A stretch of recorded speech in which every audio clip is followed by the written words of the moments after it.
Another tip, if you're completely stumped, is just to say, Your Honor, may I rephrase the question? Then you can kind of avoid their objection by rewording your question in a way that's not objectionable. For example, if you asked a question that is speculation, you could just reword the question and say, to the best of your knowledge, blah, blah, blah.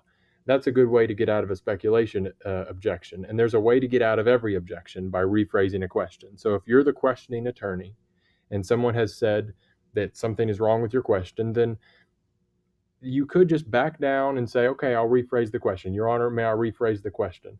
You don't always want to do this because maybe you like the way your question's phrased. Maybe it's a good attack. So you don't want to just back down and rephrase your question every time. But it is a way to avoid just sitting down and going home and crying and getting defeated by an objection. The last tip is just the last ditch tip.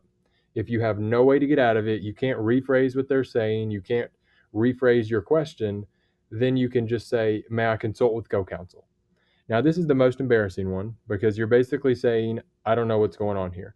But at least you are going to consult with your friends at the table and get a response. And the judge may not even let you do that. But it's better, again, than sitting down and completely giving up because chances are you've written some really good questions. You don't want to just give up on those questions when it comes time to the competition. You want to push those questions and figure out a way to get them out. And if you have a friend attorney who can help you get your question through, you need to talk with them about it. So avoid doing this very much, if at all. I would try not to do this at all.